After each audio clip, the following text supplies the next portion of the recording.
बिस्मिल्लाहिर्रहमानिर्रहीम। लाखों करोड़ों दुरूदो सलाम मोहम्मद मुस्तफ़ा सल्लल्लाहु अलैहि वसल्लम और आले मोहम्मद पर। मैं हूं उमर दराज गोंदल। अब से थोड़ी देर पहले एक खबर आती है और खबर इस किस्म की थी जिस तरह कहते हैं ना कि जंगल में आग की तरह फैल गई। और खबर जो है वो जेहलुम से थी। उसमें पहली खबर यह आई कि जो इंजीनियर मोहम्मद अली मिर्जा हैं उनको नेशनल साइबर क्राइम एजेंसी ने उनकी एकेडमी जो जेहलुम के अंदर मौजूद है उस पर रेड किया है और रेड करते हुए उनको वहां से गिरफ्तार कर लिया। ये इस खबर का एक पहलू है। फिर किसी ने एक और बात भी की कि इस हवाले से ये ना समझा जाए कि उनको सिर्फ गिरफ्तार किया गया है, बल्कि बताया गया कि उनको 3MPO के तहत बुनियादी तौर पे जेल मुंतकिल किया गया है। 3MPO बड़ा सादा सा है। आप आमतौर पे देखते हैं कि पाकिस्तान के अंदर सियासी रहनुमाओं, खासकर आजकल तो तहरीक इंसाफ के ऊपर बहुत लगता है, किसी भी रहनुमा को गिरफ्तार करना हो तो उसको नक्शे अमन, मेंटेनेंस ऑफ पब्लिक ऑर्डर जिसको हम कहते हैं, उसकी बुनियाद के ऊपर गिरफ्तार कर लिया जाता है। ये तो मेहरबानी हो अदालतों की कि कहीं ना कहीं उन्होंने जाके इसके ऊपर सवाल किया या DC के इख्तियारात के ऊपर सवाल उठाया तो जान छूटी। अब ये जो साहब है ये हैं कौन, इनको क्यों गिरफ्तार किया गया है? नेशनल जो साइबर क्राइम इन्वेस्टिगेशन एजेंसी है NCCI, उसने गिरफ्तार क्यों किया है, या 3MPO के तहत गिरफ्तार करने के हवाले से या जेल मुंतकिल करने का मामला हुआ क्या है? ये जो साहब है इंजीनियर मोहम्मद अली मिर्जा, ये एक है तो वो कहने को मजहबी रहनुमा है, लेकिन एक कंट्रोवर्शियल फिगर है और आज से नहीं काफी अरसे से मुतनाज़ा बातें करते हैं या इस किस्म के चीजें करते हैं जिसकी बुनियाद के ऊपर वो खबरों में इन रहते हैं और लोग उनको सुनते भी हैं। ये भी अपनी जगह पे बात दुरुस्त है। अब हुआ क्या कि उनको 2020 मई के अंदर भी गिरफ्तार किया गया था, लेकिन उस वक्त उनको जो है 2 दिन के बाद रिहा कर दिया गया। फिर थोड़े ही अरसे के बाद जो है अप्रैल 2023 में फिर उनके ऊपर इल्जामात लगे कुछ पाकिस्तान में जो बड़ा गुस्ताखी को और तौहीन को लेकर। फिर उनका कहना यह है कि उनके ऊपर कुछ उनकी जानलेवा हमले भी उनके ऊपर होने की इत्तलात आती रही 2017 में, फिर 2021 में, फिर 2023 में ही। अब उनको जब फिर गिरफ्तार किया गया है तो अब हुआ क्या कि मैंने इसका थोड़ा सा बैकग्राउंड चेक किया, या मैं 1-2 दिन से चीजों को देख रहा था। एक जर्नलिस्ट है सबूख सैयद, वो मजहबी जो जमातें हैं या जो मजहबी शख्सियात हैं उनके ऊपर अच्छा खासा काम करते हैं और खासकर जो शिद्दत पसंदी से रेलिवेंट है। उन्होंने आज से 2 दिन पहले यह कहा कि जो एक नीम मुल्ला है उसने जो मुल्क भर के मसीही हैं उनकी जिंदगी खतरे में डाल दी है। अब लोगों ने कहा कि क्यों खतरे में डाल दी है? फिर उन्होंने उस हवाले से कहा कि जो मसीही उलमा हैं और जो नौजवान हैं वो परेशान हैं कि पहले ही शिद्दत पसंदी का उनको सामना करना पड़ता है, और ये जो इस शख्स ने इस किस्म की गुफ्तगू करके उनके लिए न सिर्फ मजीद मुश्किलात खड़ी कर दी हैं बल्कि उनकी जिंदगियां जो हैं वो भी खतरे में डाल दी हैं। जब इसने ये बातें की तो चले जो मसीह बरादरी थी उनके जो तासुरात हैं या उनके जो जज्बात अपनी जगह पे, जो मुसलमानों के उलमा हैं जिसमें हमने ये देखा है कि जो शामिल ज़हीर साहब हैं उन्होंने जो नुक्ता मजहबी नुक्ता नजर है वो बयान किया। उसके बाद जो जलाली साहब हैं उन्होंने भी कुछ गुफ्तगू की। जाहिर है कि वो कुछ और अब डिमांड कर रहे थे या वो कुछ बहुत आगे चले गए।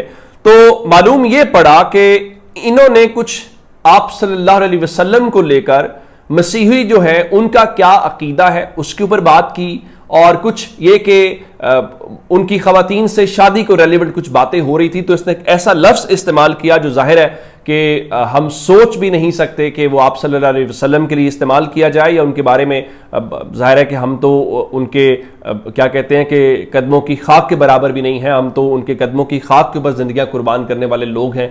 हमारे लिए तो उसका एक वो मकाम और तकद्दुस और वो इतनी हमारी उससे अकीदत है। तो अब लेकिन इन्होंने जो साहब ने गुफ्तगू की, अब उस सारी सूरत हाल को देखते हुए 2 एलिमेंट थे। एक मसीब जो है उनके एंड के ऊपर कि उनके जज्बात मजरूह हुए, या वो कहते हैं जी उनके जो उलमा हैं उनका कि ना तो उनका कोई ऐसा अकीदा है ना वो कोई ऐसी बात सोचते हैं, ये उनका कहना है। चले अगर उनको छोड़ देते हैं। इवन जो हमारे उलमा हैं उन्होंने भी इसके ऊपर बड़ा सख्त रद्दमल का इजहार किया। तो अब मेरा ख्याल ये है कि जब हुकूमत को ये लगा कि ये मुआशरे में एक नया तनाज़ा खड़ा हो जाएगा तो उन्होंने फौरी तौर पे आज ये गिरफ्तारी की खबर अब से थोड़ी देर पहले आई है, लेकिन जब मुझे मुख्तलिफ लोगों से मैंने बात की तो मालूम ये पड़ा कि नहीं, ये गिरफ्तारी आज सुबह ही उसको उठा के 3MPO के तहत जेल मुंतकिल कर दिया गया था ताकि कहीं ऐसा ना हो कि कोई हुजूम या जो कोई जत्था है वो उसका रुख करे। और फिर पता है पाकिस्तान में आपको मजहबी मामलात को लेकर लोग फिर खुद ही अदालत लगा लेते हैं, वो इस बात का इंतजार नहीं करते कि हुकूमत इसके ऊपर कोई एक्शन ले या उलमा क्या कह रहे हैं।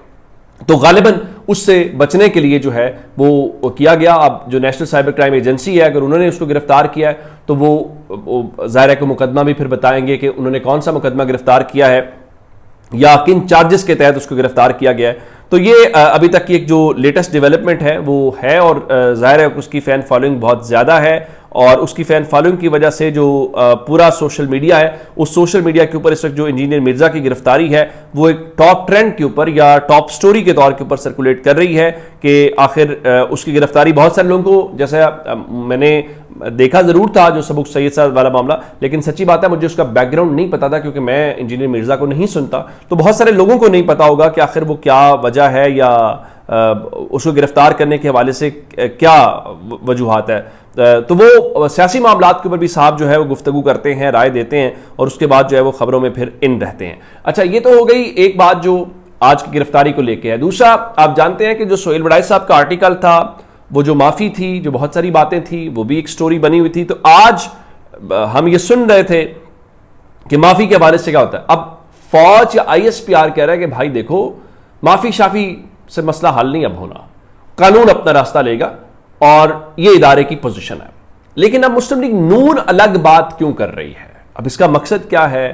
میں اس سے بھی پہلے آپ کو بتانا چاہتا ہوں کہ آج سینیٹر افنان اللہ جو ہے وہ AR1 نیوز کے اوپر ہمارے دوست اشفاق صدیق صاحب کے ساتھ بیٹھے ہوئے تھے, تو انہوں نے کہا جی PTI ہماری طرف ایک قدم بڑھائے گی تو ہم 2 قدم بڑھائیں گے. اب اچانک یہ جو مسلم لیگ نون کو محبت جاگ گئی ہے, اب اس کی وجوہات کیا ہیں؟ یہ واقعتاً محبت ہے یا یہ کسی وقتی طور پہ معاملہ ہے؟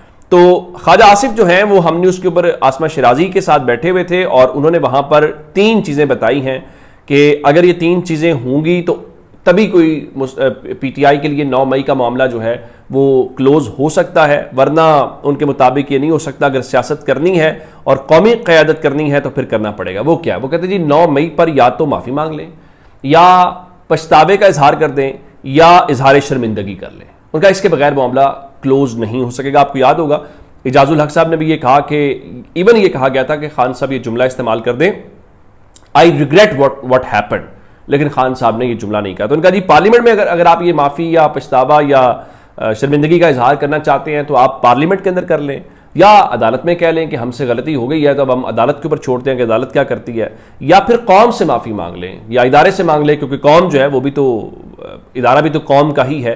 تو ان کا اگر آپ یہ کریں گے ٹھیک ہے, اگر آپ نے سیاست کرنی ہے, قومی قیادت کرنی ہے تو آپ کو یہ کرنا پڑے گا, ادروائز جو ہے وہ نہیں ہوگا اور اس کے بغیر یہ باب بند نہیں ہو سکتا. پتہ نہیں کہ مسلم لیگ نون جو ہے وہ معافی کے حوالے سے بات کر رہی ہے یا ان کو آفر دے رہی ہے, خود معافی دینے کی پوزیشن میں ہے یا اتنا اختیار ہے کہ نہیں ہے, یہ بھی ایک امپورٹنٹ بات ہے. پھر خواجہ آصف نے آج یہ کہا کہ عمران خان کی مقبولیت کے حوالے سے, ان کا جی میں عمران خان کی مقبولیت سے انکار نہیں کرتا, لیکن ساتھ انہوں نے کہا جی مقبولیت کا مطلب یہ تو نہیں ہے نا کہ آپ کور کمانڈر کے گھر کے اوپر حملہ کر دیں, آپ GHQ کے اوپر حملہ کر دیں, آپ ISI کے دفتر کے اوپر حملہ کر دیں, یا سیالکوٹ کے اندر جو ڈویژنل کمانڈرز ہیں ان کے گھر کے اوپر حملہ کر دیں, تو یہ جو ہے وہ نہیں ہو سکتا. تو کہنے کا مطلب یہ ہے کہ اب اگر معافی کی بات سہیل وڑائی صاحب نے جس طرح سے بھی کوٹ کی تھی تو اس کے اوپر ہم نے دیکھا کہ ISPR کی جانب سے یا فوج کی جانب سے ایک رد عمل آیا. اب مسلم لیگ نون جب یہ بات کر رہی ہے تو یوں لگ رہا ہے جیسے یہ اس سے بالکل الٹ بات کر رہی ہے. جب الٹ بات کر رہی ہے تو کیوں کر رہی ہے, اس کے پیچھے بیک گراؤنڈ کیا ہے؟ اب مسلم لیگ نون اس کو چھیڑنا چاہتی ہے اس بات کو, یا وہ PTI کو سگنل دینا چاہتی ہے, یا وہ ادھر ادارے کو ٹیز کر رہی ہے؟ اس کا پرپس کیا ہو سکتا ہے؟ یہ امپورٹنٹ سوال ہے. تو بہت سارا خیال رکھیے گا. خدا حافظ.